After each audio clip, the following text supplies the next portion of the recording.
Hey, everybody. Welcome back. It's your girl, PJamma, with PJamma Life. And today we have a pretty full lineup with the Suicide Squad, Bad Batch, and Masters of the Universe. So, why don't I let the professor of all things Marvel, DC, and comic lore introduce himself? Say hey to the people. Hey, everybody. Can't wait to talk about these. Some really good stuff.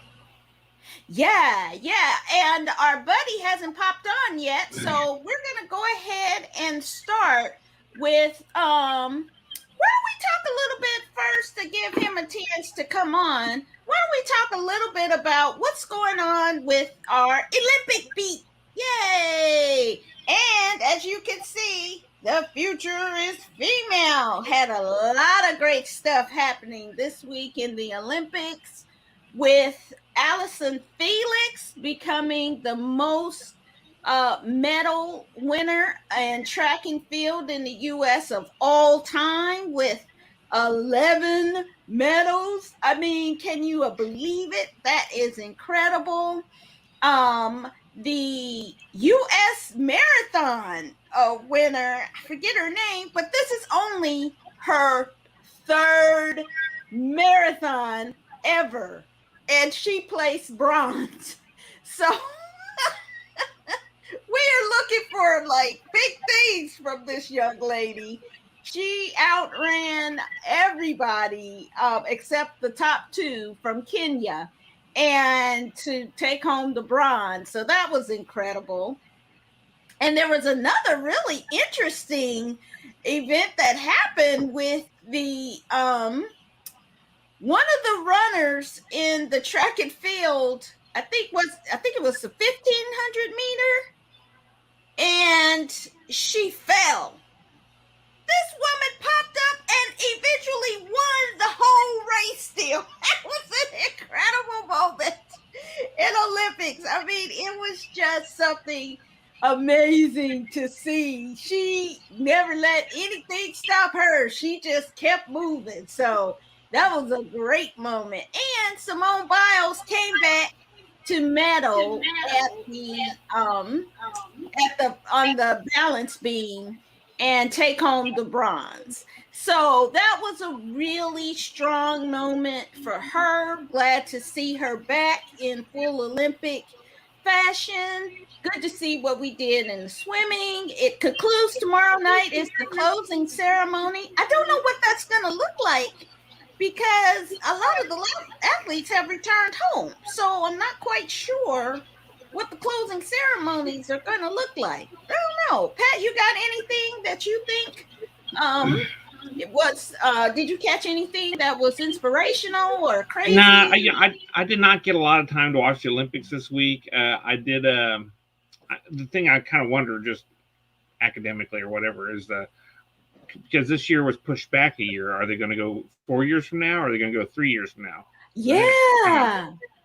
Yeah, but you see, they kept all the marketing for Tokyo 2020. So Right. I believe they're going to keep everything the same. They're going to keep the same schedule because remember, they select those far out in advance. And so Right.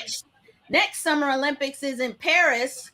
Bonjour, get Paris. The penny will be there.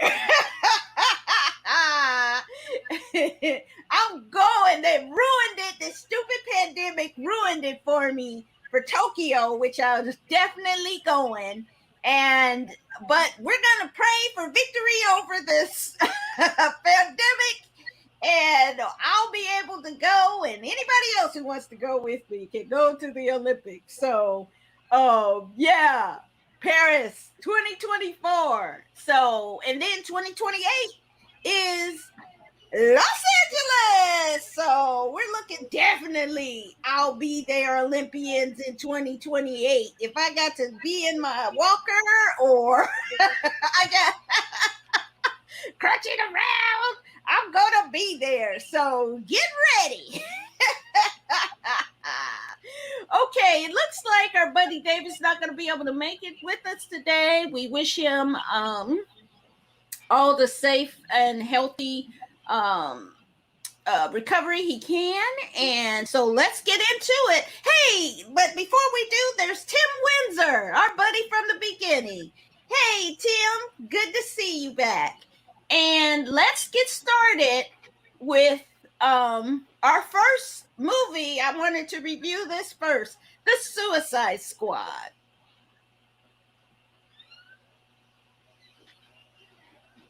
Next up is King Shark. Bullshit! What the fuck? Some people claim that Nanawe is a descendant of an ancient shark god. Whatever the case, he's strong and deadly. Does it talk? Be a mite careful, as he's developed a taste for human meat. Next, we have Cleo Cazo, Ratcatcher 2. Oh, that is a disgusting superpower. This is Sebastian. Say hello, Sebastian. I'm not shaking the rat's hand. They call him the Polka Dot Man. Polka dot man. What does he do? Throw polka dots at people? He does. He throws polka dots at people.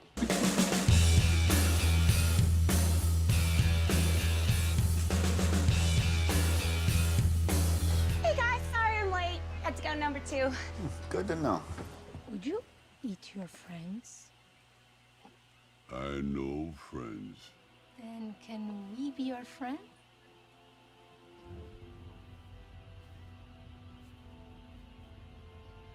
I'm a princess. When the end comes, I know there's just a gigolo. Life goes on without me, and just a gigolo. Oh, Pat, tell me what you thought, man. Well, I loved Guardians of the Galaxy 3. It was delightful, and it had, it felt like Guardians of the Galaxy 3. My mistake. It was Suicide Squad, the remake, I guess, for lack of a better word, the do-over. DC's so all over the place. I did enjoy it. James Gunn brought his trademark style to it. The comedic interplay, bringing in characters you didn't care about, really caring about them. Great music choices throughout the thing, just like Guardians of the Galaxy. Yeah, there was some great stuff in there. I mean, it was really well done. I mean, but it was pretty interchangeable with Guardians of the Galaxy as far as you had the shark guy. He was definitely Groot, and then you had kind of the smart ass person, and then the killer. I mean, but Margot Robbie stole every single scene she was in. She was epic as Harley Quinn. I mean, and John Cena, super good too. I love the casting. Peter Capaldi. I've been a big fan of his since I know you would say that. It was awesome seeing him play a bad guy, and everybody was great. Idris Elba, of course, is Idris Elba. I mean, there you go. The guy's super good at everything he does. So I loved it. It was super awesome. So, For a DC movie, it was one of the best. I mean, shy of the Dark Knight trilogies, which were those were basically Christopher Nolan doing what he wanted to, just happen to have a nice Frank Miller story to go with. But it was delightful. I loved it. Okay, so I did not. Of course you didn't. I didn't despise it, but I didn't love it. And I thought that this is why I thought, for one, it was way violent. It was like, I just don't think this is the first one, but not as much. This had a lot of gore, and so I just wouldn't recommend it for children and squeamish people like me. But I felt that. Now, here's the problem. When I have to watch something more than once to really invest in it, the first time I was like, okay. The second time I fell asleep. Never a good sign. The third time I hung in there with it. But I felt like I was rooting for the villain more than the Suicide Squad. That's probably not good. And I thought that the characters, you're right, it was some good casting. And I didn't like some of the choices they made with the fate of some of the cast.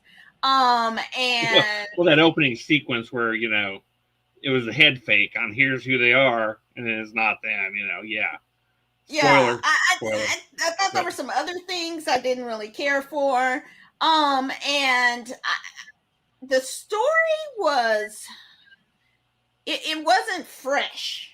Okay, it was you get this kind of American versus other countries, and the how power corrupts, right? And but I was kind of rooting for the little I was rooting for the Project Star. I was, because I was like, come on, man. So that's not good for a superhero, even an anti-hero. Even in the first one, I was rooting for the Suicide Squad, but this one, I was rooting for the Project Star.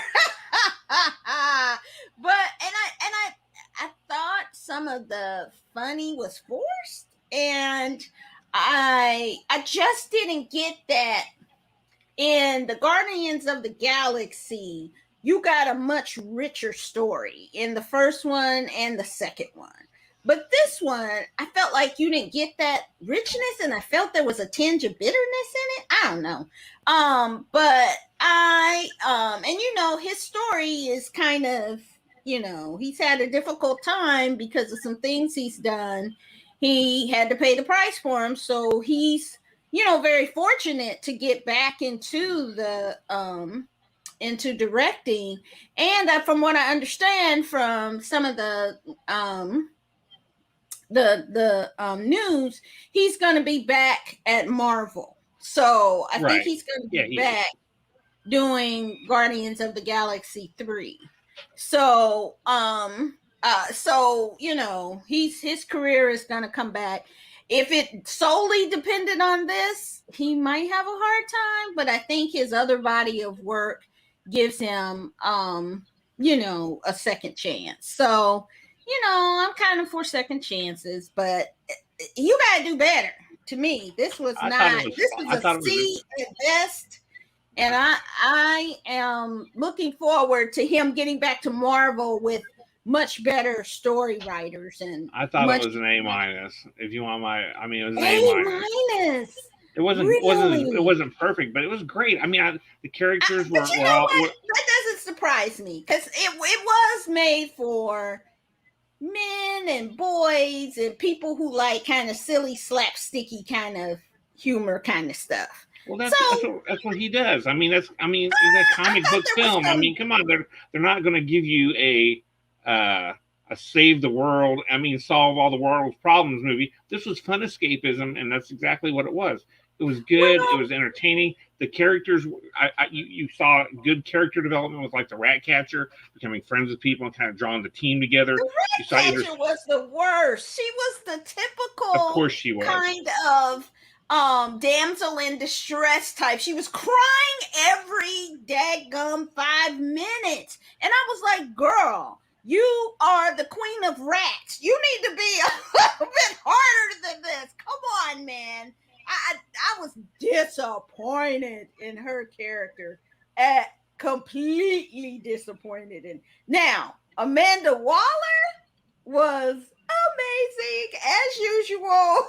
She was even more kind of Amanda Waller evil in this one, because she cussed them out like, Oh, you mean the evil person, Amanda Waller? Who was that? Viola Davis? Yeah, she was terrible. She's a horrible person. For you to empathize with her is terrible. Terrible. No, I'm saying her acting as Amanda Waller. No, Amanda Waller is a terrible person. But Viola Davis acting as Amanda Waller is everything. I mean, she's incredible, but she is really good, but it was a terrible person. I didn't empathize with her at all. I mean, I thought John Cena exceeded what I thought he would do. He was entertaining, but don't tell super him, entertaining. Don't tell him. I'm just saying he was super entertaining. He was he Yeah, had he had he had the bulk of the funny lines. And the interaction between him and Idris Elba, super good. Idris Elba was a great straight man. It was okay. I mean, he still has a long way to go. I tell you what, I do like seeing John Cena as a. I don't want to spoil it for people, but he's obviously a villain. They're all villains. They're all villains. Okay, so I do enjoy seeing him as a villain. I think that's his future. I don't think he has as much charisma as The Rock, but I do think he would make a great villain in a bunch of stuff. So I hope he goes that route because I think he has a future to do that. But as a funny man, nah, not yet. Not yet. He still needs work. But overall, I think that I don't even know how you could call this escapist. Like it's so violent and so like yeah. Because the reason I would call it escape is because there's a person who can shoot special polka dots out of their hands. There's a guy who can talk. There's a girl who can talk to rats. There's a guy who can shoot anything he wants. There's there's a guy with electronics all over his head who's super smart. Yeah, it's escapism. Period. Yeah. Well, I think go and watch it for yourself, and then text us back what you think. And so we have a little difference of opinion, but that's what life is all about. Some people like cookies and some people like cake. So let's move on to our next show, which is The Bad Batch. Let's check it out.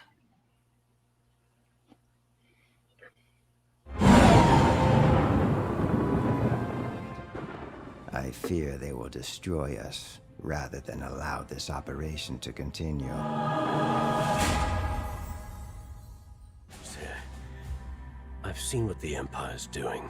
You know it's not right. You still don't see the bigger picture. What's so special about this lab? It's where I was created. You all were here too. We're not like the Regs. We never have been. We're superior. I'm going to give you what you never gave me. A chance. I think I've almost got it. Freeze. Hello?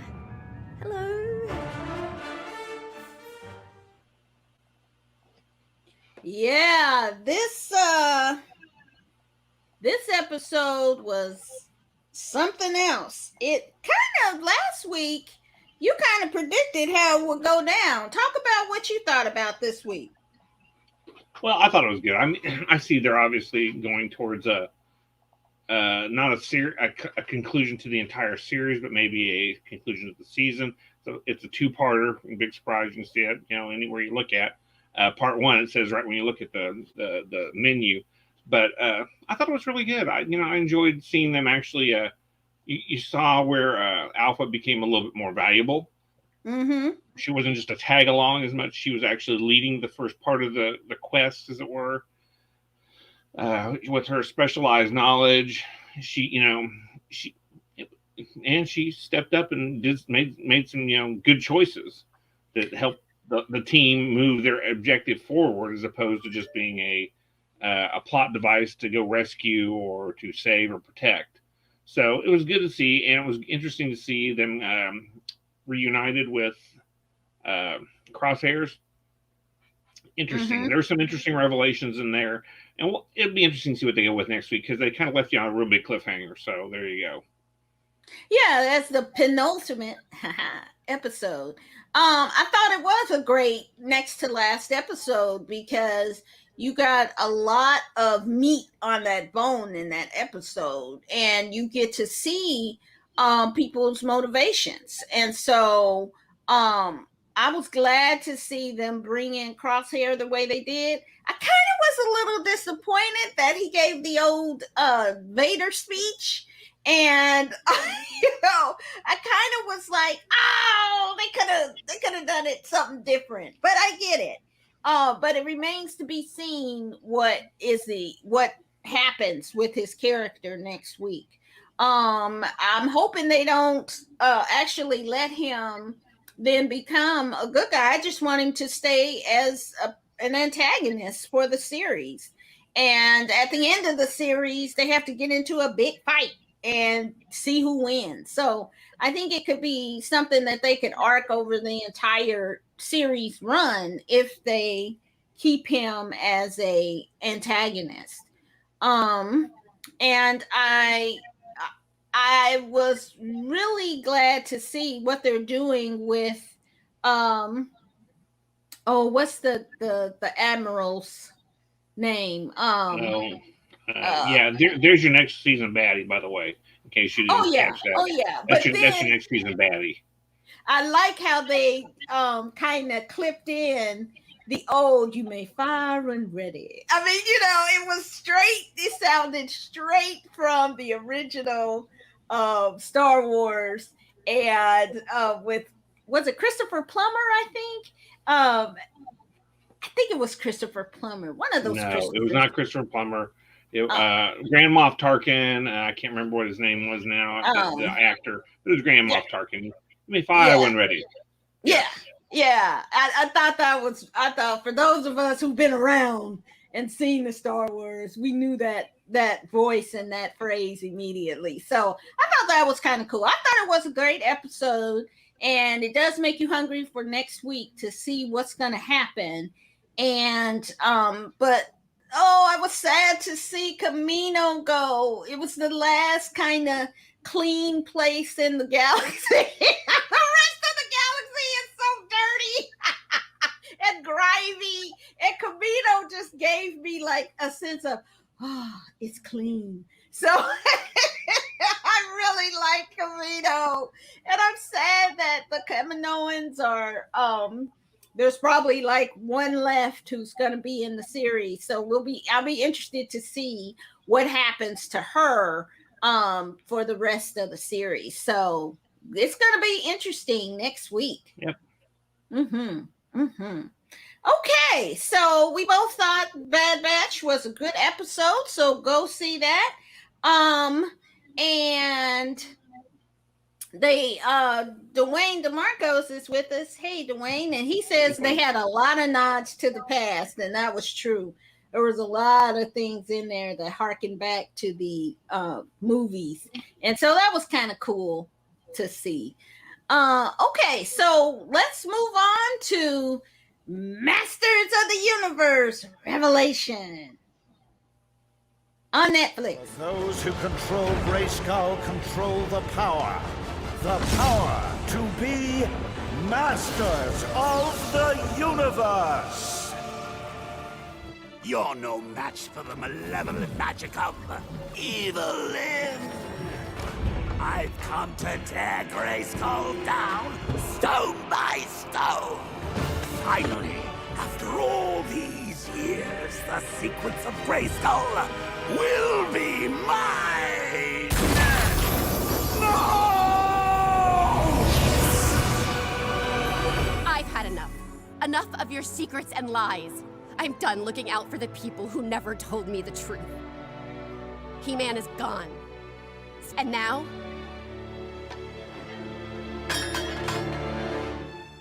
So am I. If this ember goes out, the last of Eternia's magic is gone. So guard it with your life.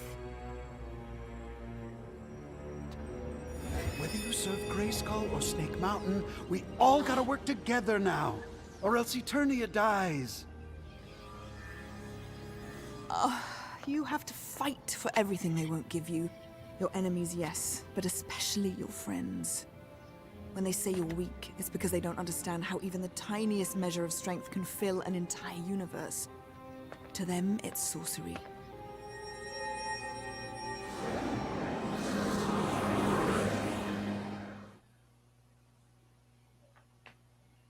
Okay, I'll start. I loved it. This gave me more excitement and pathos and like all the feels that Suicide Squad did in the whole movie. I mean, the 5th episode and the last 15 minutes, it was better than the whole Suicide Squad movie to me. So, it was really good to bring back the He-Man in a new, fresh way. Kevin Smith from Clerks and Dogma and Chasing Amy and, you know, big old comic book cartoon super fan, was the executive producer and wrote and directed the first episode. Did a fantastic job on the series, and the cast, I really felt like, really gave a real fresh take on the old Saturday morning cartoon that we all grew up with, and which was at the time kind of silly, but this was really fresh, different, and had some real messages in there, real powerful. So they've split it up into kind of two seasons. If there were 5 episodes in the first season, and then the second season will come out and it'll have another 5 episodes. So I love Tila. I loved how they did her. I love Evelyn. She got an upgrade to Lena Headey from Game of Thrones, who was incredible and pretty much stole the whole show from all the other characters.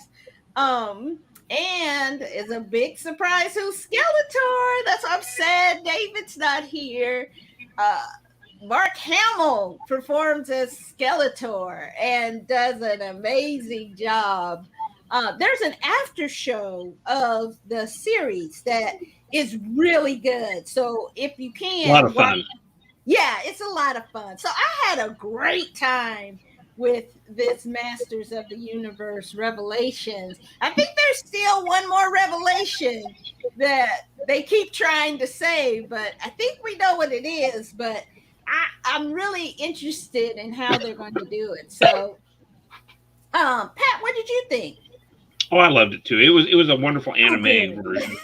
It was a wonderful anime version of what was a really hokey, fairly transparent way to sell toys back in the day. Right. You know, I mean, they made a story, and then they every couple of episodes they introduce a new villain because that's a new action figure you got to buy. Right. And well, this was really good. Like I said, it had elements of it reminded me a lot of Avatar, as far as the animation. The animation style was very similar to that kind of style. The story was really solid. What makes it anime style? Well, it's just, I mean, it looks like the eye shapes, just the anime. I mean, it's a stylistic thing versus it. I mean, if you watch a lot of anime, you start to see certain similar characteristics in the way they do the fight scenes, the way they do the actual faces. It's always kind of a pull back, somebody and then like a big explosion kind of thing. And then and then they do the superhero pose and they slide back 10 feet or whatever, you know. And I mean, there was a lot of things that gave me the impression of an anime style. But it was, I enjoyed it. It was a lot better. The first episode was kind of weak. I thought, I was like, oh God, this is going to be horrible. But then I got through it. I was like, well, this isn't so bad. And then the after show was really awesome. Kevin Smith's episode was horrible. I love Kevin Smith, but it was weak. And I was just like, oh God. But like you said, lots of talent in there. They had so much, big talent doing, voice work for it. So it came out super solid. Yeah, and the original Skeletor was also in it as I think the Mossman in Preternia. Right. He was there, and they had, I think Kevin Smith put his boy Jason Mewes in it. Oh yeah, I know. That was awesome. and Henry Rollins was in it, and like I said, a lot of fun voice talents. And Mark Hamill, he's known for doing voice work now. He's not an actor; he's a voice actor now anymore. I mean, he did Joker for years and years on the Batman animated series. So yeah, and that's his thing. Kevin Conroy, I think that's his name, who did the Batman with Mark Hamill for all those years. And so, to have those two back, I was even watching Batman when I saw the Joker. So I've watched that for a long time. But I think that not just the actors, but the writing was superior. I really felt like they told a great story and some really deep moments, because He-Man was always about, they always had these lessons, but this one I think felt kind of focused on conquering your fears. And I really felt like what they did with Eva Lynn's character in that sequence when she's on the boat talking about, in the forest, they're walking and she's talking about, they ask her kind of, why'd you hook up with him? And her coming to the realization that I could have been a Masters of the Universe if I wouldn't have poured everything into this guy I liked, and he didn't even notice me. And so it was, I missed out on my destiny. There was also a lot of a family forgiveness a subplot there too, really, between with her talking Evelyn and I'm blanking on the main character that was in this Man at Arms, Man at Arms. Man at Arms' daughter, the one that was Tila. The main character, Tila, her forgiving the people that lied to her all those years, and then there was Orku forgiving his parents for downselling him, and Evil Lynn forgiving that. There's a lot of forgiving your family thing in there too, because you can't pick your family, and that was kind of the what they were kind of trying to say to a certain extent. And the part about Orko, I thought that was really powerful, and I was like a little emotional. I was like, what are you gonna do with my boy like that? I thought it was comedic relief, and here we are having a dramatic moment with him. He blew it up, and I was like, I see you out there. Y'all up there making something really good for adults and kids and adventurers, and people who love good animation. I think all the elements were there. And so this to me was the best of the week.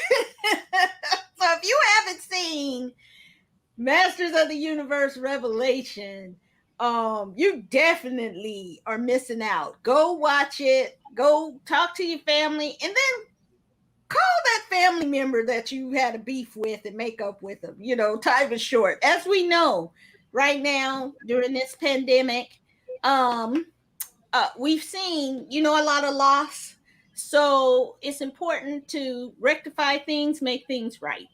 You might not have as much time as you think. So, forgive and conquer your fears and become a Masters of the Universe. Well,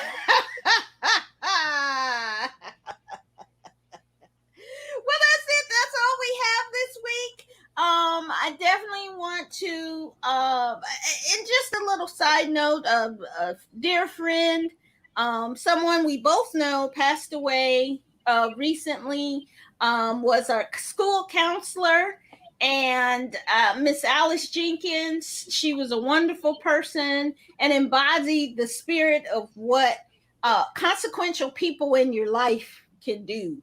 And so kids will go back to school soon. And parents, if you're out there, please respect your teachers. Students, respect your teachers, your counselors.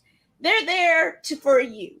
They spend their time, effort, and money to be there to help you. So definitely appreciate them for everything they're having to do, and to make sure your child is safe, healthy, and gets a good education. And one of our guys is an educator right now. He's in the classroom. And so we appreciate that. I'm on the administrative side as an educator. But definitely just say something nice to somebody who's spending a lot of time with your children and making sure they're good. So that's kind of what I want to leave them with. Pat, you got any final words for folks? Well, it's hard to follow that after school moment I just had there. Yeah, I'm just everybody. Everybody thought everything was over, and it's not over. So keep your brain about you. Don't be a spread neck. I love it. Spread neck. Don't be a spread neck. Wash your hands. Get the shot, please. Please get vaccinated. And make sure that you are wearing your mask so that if you don't want to get vaccinated, wear your mask so you're not infecting other people, and stay out of public spaces. So we will see you next week on PJamma Life. And next week, let me see what we're going to look at real quick so What that if you can get a jump on next week. What If starts, and Love, Death, and Robots. We're going to check that out. Really good. The finale of Bad Batch and Fast and Furious 9. We're going to check that out too. So come back next week and join us on PJamma Life. See you next time. See you guys. Bye.